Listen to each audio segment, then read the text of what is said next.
Let's work on solving a trigonometric equation in the quadratic form. So what that means is we've got this trigonometric equation that has signs involved in this case, and it has a sine squared. So that stands out as opposed to some of these other equations. So what we want to do in solving this down is basically, I always try to rely on factoring first to help out. And I know students struggle when they see all these signs of thetas hanging out, that throws them off significantly. So what I'm going to do is just off to the side, rewrite the same equation, but instead of sine of thetas, I'm going to replace those with y's. So we have 2y squared minus 5 times y plus 3 equals 0.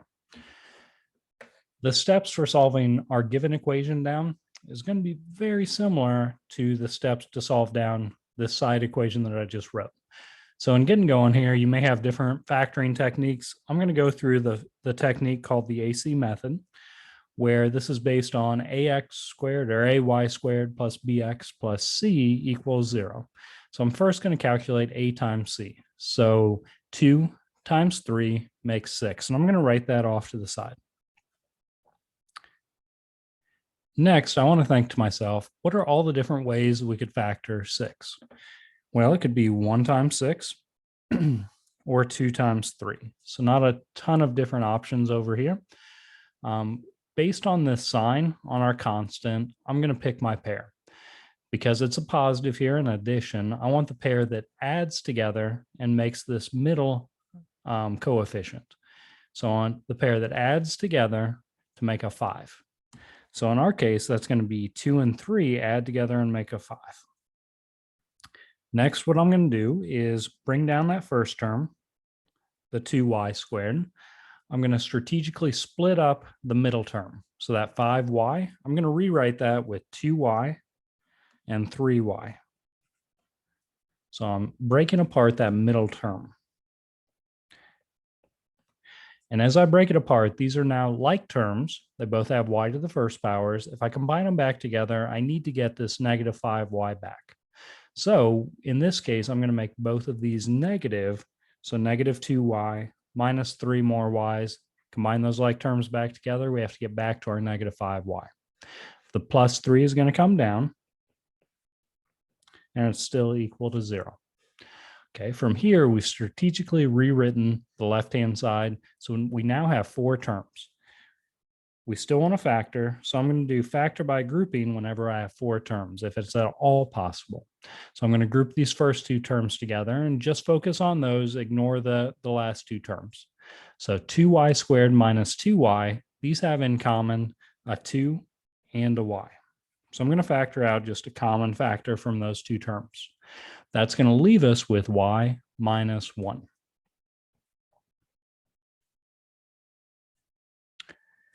All right, the last 2 terms, I'm going to look at these and say, well, what did these have in common as well? Well, it looks like they have a 3 in common. I do know for factor by grouping to work that I need to end up with a y minus 1 inside a set of parentheses. So sometimes writing that out first, because it matches the y minus 1 in the first set of parentheses. If I write that out first, sometimes that helps me in kind of working backwards and thinking y multiplied by what will give us a negative 3y. So negative 3 is going to have to be used as our common factor. We could double check by redistributing. Negative 3 times y makes negative 3y, and negative 3 times negative 1 makes positive 3. All right, to finish up this factoring, what's inside the factors, what's inside the parentheses, the y minus 1 goes in one set of parentheses. What's out in front, the 2y minus 3 goes in our other set of parentheses. So 2y minus 3 goes in this other set of parentheses, and we factored it. Now back to our original equation. If I approached our original equation in the same method, I would have 2 sine squared of theta minus 5 sine of theta plus 3 equals 0. Again, I would calculate 2 times 3 a times c, list it off to the side, list out all the ways to factor it. The next thing I would do is I'd pick out 2 and 3, add together to make our 5. Next, I'm going to rewrite this, splitting apart our middle term strategically using 2 and 3 as the coefficients. So it's going to be 2 sine squared of theta. And then I want this to be 2 sine of theta, 3 sine of theta, plus 3 equals 0. I've rewritten and split apart that 5 sine of theta. Now we just have to be careful about our signs out in front. In this case, they're both going to be negative, so that if I combine these like terms back together, we get negative 5 sine of theta. All right, with 4 terms over on the left-hand side, now is where I want to think. Factor by grouping.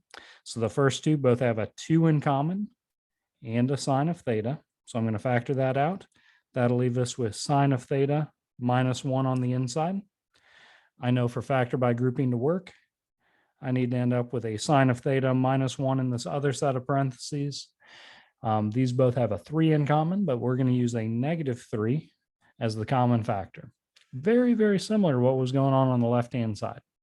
All right, to finish up our factoring, what's inside the parentheses has to go in one set. What's out in front of the parentheses, in our case, sine of theta minus 3, goes in the other set of parentheses. All right, so we factored completely. You could use your work on the left-hand side, kind of insert sine of theta where each one of these y's is, or you can leave off all this work on the left side and just deal with the sine of thetas as we go. Or if you know another factoring technique, go with that. But after we factored it completely, we want to set our factors equal to 0. So I'm going to go ahead and say, well, I want to know when does sine of theta minus 1 equals 0, and when does 2 sine of theta minus 3 equals 0. So treat these like two separate equations, zero product property here. In this left-hand side one, I'm going to go ahead and add the 1, move it to the other side. On the right equation, I'm going to try to isolate the sine of theta by adding the 3, moving it to the other side, and then dividing both sides by 2. All right, so we've isolated the sine of theta on each one of these respective equations.